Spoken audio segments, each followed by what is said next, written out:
हम सिर्फ ये कहने आए आप सभी लोगों को कि हमारी दिल और जान जब तक है, हम आपके साथ अपनी सहानुभूति और हमारी हमदर्दी ही नहीं, लेकिन आपके लिए पार्लियामेंट के अंदर और बाहर सीपीआईएम की पार्टी की तरफ से मैं ये आश्वासन दिलाने आया हूं कि हम आपकी रक्षा के लिए लड़ेंगे। और लड़ेंगे इस वजह से नहीं कि हमदर्दी है, हमदर्दी तो है ही, लेकिन लड़ेंगे इस वजह से हमारे देश के संविधान के अनुसार आज हमारे देश के अंदर जो भी किसी भी धर्म के साथ जुड़ा हुआ हो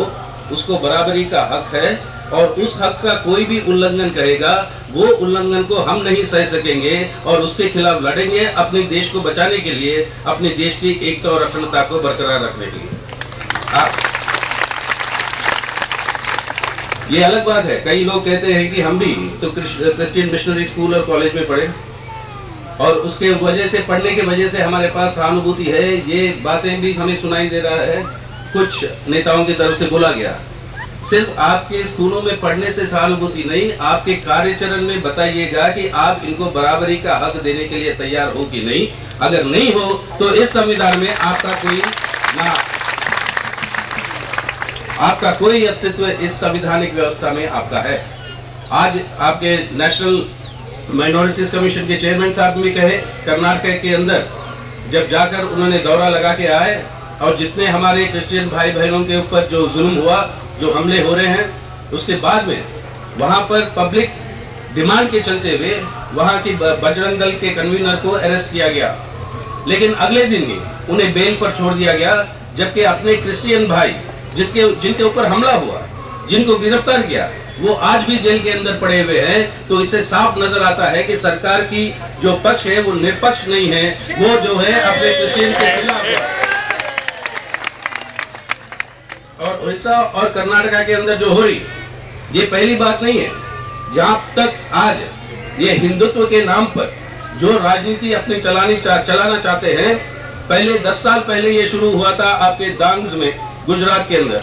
और वहां से फैल कर जहां भी अपने आदिवासी भाई बहन हैं जो अपनी मर्जी से जो किसी भी धर्म के साथ जो जुड़े हुए हैं, उनके खिलाफ ये मुहिम चलाना, इसके पीछे एक राजनीतिक मकसद भी है। और वो राजनीतिक मकसद है, जितना नफरत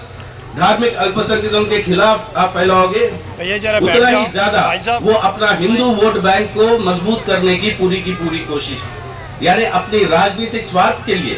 एक भाई का खून दूसरे भाई से करवा रहे हैं, एक बहन की इज्जत दूसरे भाई से लुटवा रहे हैं, और ये सब अपनी राजनीतिक स्वार्थ के लिए। और इस तरीके की राजनीति जब तक जिंदा रहेगी अपने देश के अंदर, बराबरी का हक किसी को नहीं मिलेगा। तो हमारा आपसे आग्रह यही है कि इसके अंदर ये भी पहचाने आप कि इसके पीछे सिर्फ एक किस्म की एक सांप्रदायिक विष ही नहीं, एक सांप्रदायिक तनाव का ही मामला नहीं है। इसके पीछे इस सांप्रदायिक तनाव को बहलाने का और भड़काने का एक राजनीतिक मकसद है, जिसे भी हमें समझना जरूरी है। और ये राजनीतिक मकसद हम नहीं कह रहे, वही आरएसएस के नेता जो गुरु थे पहले, गोलवलकर उनके, उन्होंने ही कहा कि 3 अंदरूनी दुश्मन है उनके हिंदू राष्ट्र की स्थापना, यानी भारत के अंदर हिंदुओं के अलावा और कोई नहीं रह सकता। जो भी किसी और धर्म के साथ जुड़ा हुआ है, उनको भी हिंदू धर्म की प्राथमिकता को मानना पड़ेगा। ये बात कहते हुए उन्होंने कहा 3 अंदरूनी दुश्मन है उस हिंदू राष्ट्र के लिए, एक है मुसलमान, दूसरा है क्रिश्चियन, तीसरा है कम्युनिस्ट। और इन तीनों को जब तक वो अलग नहीं करेंगे और उनके ऊपर हमला नहीं करेंगे, वो अपना हिंदू राष्ट्र को नहीं बना पाएंगे। हम ये कह रहे हैं हमारे क्रिश्चियन भाइयों से, अपने मुसलमान भाइयों से, कि कम्युनिस्ट जब तक रहेंगे उनकी ये साजिश को हम कामयाब नहीं होने देंगे और अपने देश को हम बचाएंगे। तो आज के दिन भाई, जैसे पहले कह रहा था, कोई बड़ी भाषण देने नहीं आए, हम अपनी सहानुभूति और ये आपको बताने आए कि जिस तरीके की जो बर्बरता हमें जो नजर आ रही है उड़ीसा के अंदर, और कहीं 1 महीने 1.5 महीने के बाद आज असली खबरें बाहर आ रही है मीडिया के अंदर कि किस तरीके के हमले हुए हैं, किस तरीके से वो निष्पक्ष वो लोग जो लूट रहे हैं, वो दंगे करवा रहे हैं, वो लोग बिना कोई कानून के डर से वो घूम रहे हैं, और अपने जो क्रिश्चियन भाई बहन हैं जिनके ऊपर हमला हो रहा है, उनके ऊपर कानूनी कार्रवाई की काम जो है वो चल रही है। इसलिए हमने स्पष्ट रूप से कहा, और ये यूपीए सरकार से भी कह रहे हैं, 4.5 साल तक हमने समर्थन दी इस सरकार को समर्थन दी एक ही मुख्य कारण से कि सांप्रदायिक ताकतों को सत्ता में नहीं आने देना है, वरना इस देश की एकता और अखंडता बरकरार नहीं रह सकती। लेकिन जिस उद्देश्य से यूपीए बना, उस उद्देश्य को बरकरार रखना है, तो इस तरीके की जो घटनाएं घट रही है, इसके ऊपर फौरन अंकुश लगाने की जरूरत है। अगर राज्य सरकारें ये काम जिसको करना चाहिए लॉ एंड ऑर्डर राज्य सरकार के तहत होने की वजह से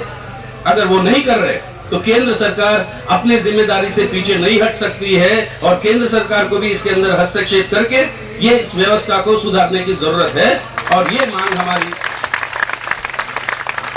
हमारी सरकार के सामने है। ऑस्कर भाई हमारे साथ हैं, हमारी निवेदन उनसे भी है, क्योंकि बहुत सारी चीजों में हम लोगों की राय और समझ साथ ही साथ चलती है और उनके साथ मतलब सिर्फ इसी मसले में नहीं, बहुत सारे और मामले हैं जिसके साथ हमारी राय मिलती रहती है। हम उनसे यही आग्रह कह रहे हैं कि आदिवासियों की रक्षा कोई एक राज्य सरकार का मामला नहीं है। देश के संविधान के चलते हुए आदिवासियों की और दलितों की रक्षा जो है वो एक राष्ट्रीय वो एक हित बनती है, तो केंद्र सरकार का भी उतना ही जिम्मेदारी है जितना राज्य सरकारों का है।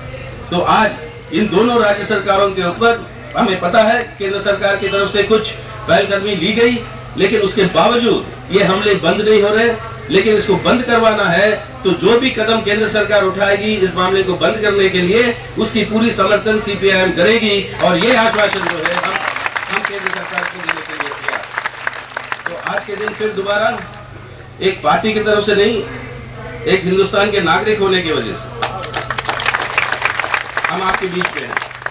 हम इसलिए आपके बीच में हैं क्योंकि आजाद हिंदुस्तान में हम पैदा हुए हैं। हमें पता नहीं पिछले झगड़े क्या है, वो झगड़े सब इतिहास के हैं।